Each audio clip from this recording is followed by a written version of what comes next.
ان برائیوں میں ایک اہم برائی جو آج ہمارے معاشرے میں بڑی تیزی کے ساتھ بڑھ رہی ہے وہ ہے ماں باپ کی نافرمانی اور ان کے ساتھ بدسلوکی۔ آج کے ماحول کا اگر آپ جائزہ لیں گے،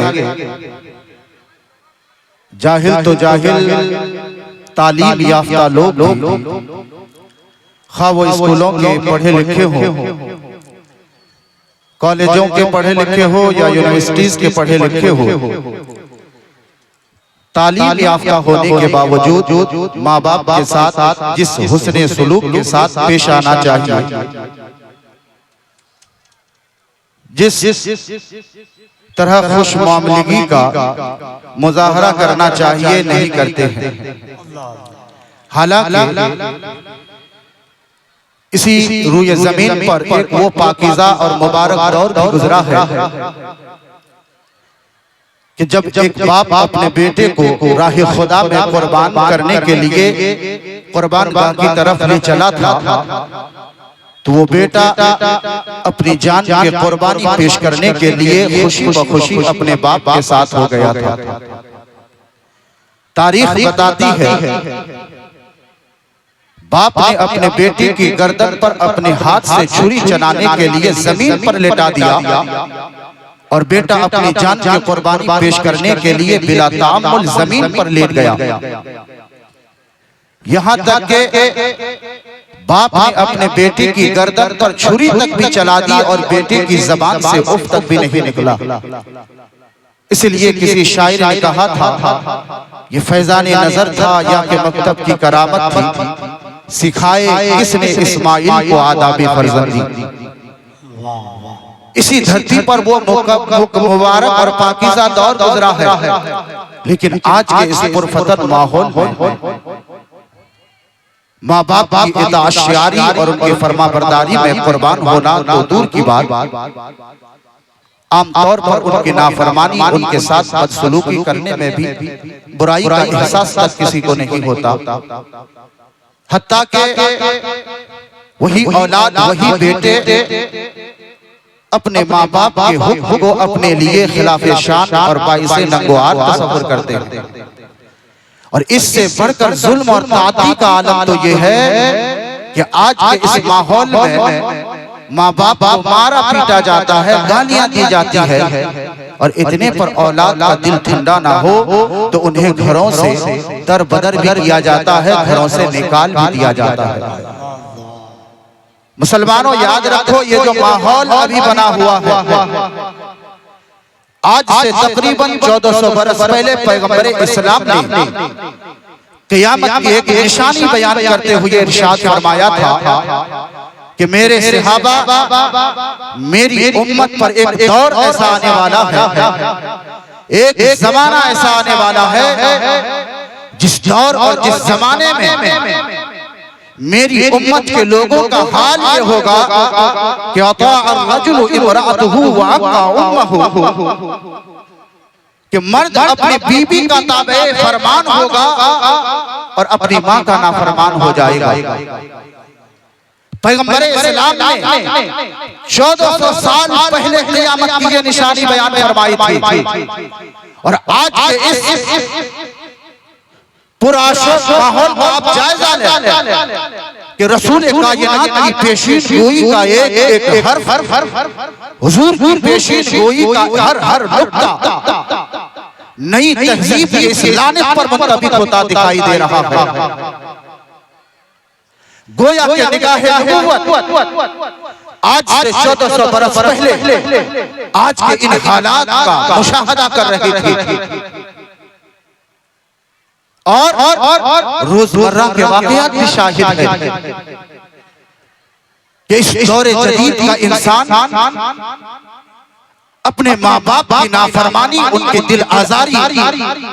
اور ان کی اذیت رسانی کا ہر کام کر لینا گوارا کر لیتا ہے، لیکن بیوی کی نیاز مندی میں ذرا سی کمی آ جائے آج کے اس دور جدید کے انسان کو یہ گوارا نہیں ہے۔ نعرے تکبیر، نعرے تکبیر، نعرے رسالت، علماء اہل سنت۔ حالانکہ پیغمبر اسلام نے ارشاد فرمایا کہ اے میرے غلاموں سنو، جو لوگ اپنی بیویوں کو اپنی ماؤں پر ترجیح دیا کرتا ہے، رسول کائنات نے ایسے لوگوں کے لیے ارشاد فرمایا تھا من فضل زوجته علی امہ فعلیہ لعنۃ اللہ وملائکتہ والناس اجمعین۔ کہ اے لوگوں، جو انسان اپنی بیوی کو اپنی ماں پر ترجیح دیتا ہے، ایسے انسان پر اللہ کی بھی لعنت اترتی ہے، اس کے معصوم فرشتوں کی بھی لعنت اترتی ہے، اور تمام لوگوں کی لعنت ایسے انسان پر اترتی ہے۔ لیکن آج حال یہ ہے کہ ماں کو جو عظمت ملنی چاہیے تھی، مقام ماں کو جو ملنا تھا، جو حیثیت ماں کو ملنی تھی، آج ہمارے معاشرے میں ماں باپ کو وہ حیثیت وہ عزت نہیں دی جاتی ہے۔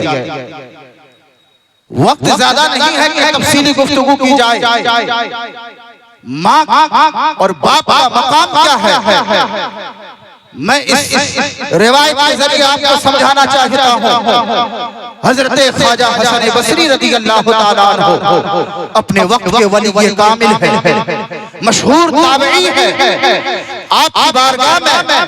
ایک انسان، ایک شخص حاضر ہوتا ہے اور آپ سے عرض کرتا ہے حضور پروردگار عالم نے مجھے دولت بہت عطا کی ہے، دولت کی فراوانی ہے، دولت کی کثرت ہے، لیکن جسم میں اتنی توانائی نہیں ہے، جسم اتنا مضبوط طاقتور نہیں ہے کہ اتنا لمبا سفر طے کر کے مکہ مکرمہ پہنچ کر کے حج بیت اللہ کر سکوں۔ حضور آپ کی بارگاہ میں مشورہ کے لیے آیا ہوں، دولت کافی ہے لیکن سفر حج کے لیے میں نکل نہیں سکتا، افعال حج ادا نہیں کر سکتا۔ چنانچہ حضرت خواجہ حسن بصری نے اس موقع پر اس انسان سے فرمایا تھا کہ انسان حج کے لیے نہیں جا سکتا ہے، کوئی بات نہیں ہے، بتا تیرے ماں باپ زندہ ہے کہ نہیں، تیرے والدین حیات سے ہے کہ نہیں۔ وہ انسان کہتا ہے حضور اللہ نے میرے ماں باپ کو سلامت رکھا ہے،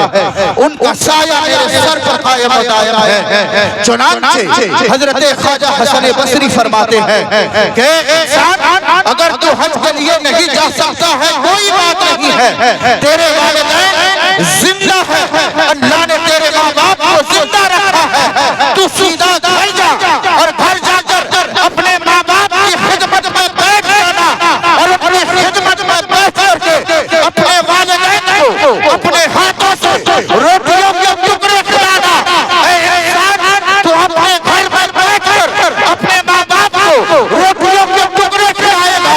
حسن بصری تم سے یہ وعدہ لیتا ہے، پروردگار عالم تجھے گھر بیٹھے بیٹھے روٹی کے ہر ٹکڑے پر حج مبرور کا ثواب عطا فرما دے گا۔ نعرہ تکبیر، نعرہ رسالت، عظمت والدین، نعرہ تکبیر۔ یہ شان ہے ماں باپ کی، یہ مقام و مرتبہ اللہ نے ماں باپ کو عطا کیا ہے۔ لوگوں، آج معاشرے کا جائزہ لو، آپ کو معلوم ہوگا کون ایسا انسان ہے جس کو شکایت نہیں ہے، کس کی زبان پر حرف شکوا نہیں ہے کہ ہم کھیتیاں کر رہے ہیں، ہم کاروبار کر رہے ہیں، تجارتیں کر رہے ہیں، محنت و مشقت کر رہے ہیں، قد و کاوش کر رہے ہیں، لیکن ہماری کمائی میں برکت نہیں ہے، ہمارے کاروبار میں برکت نہیں ہے، ہماری تجارت میں برکت نہیں ہے، فصلوں میں برکت نہیں ہے، اور بے برکتی کی وجہ ہم کس کو ٹھہراتے ہیں؟ بے برکتی کی وجہ بھائی کو ٹھہراتے ہیں، بے برکتی کی وجہ پڑوسیوں کو ٹھہراتے ہیں کہ ان کی نظریں بد لگی ہوئی ہے۔ اے مسلمانوں، ابھی جب آپ کے کاروبار میں برکت نہ ہو، آپ کے رزق میں بے برکتی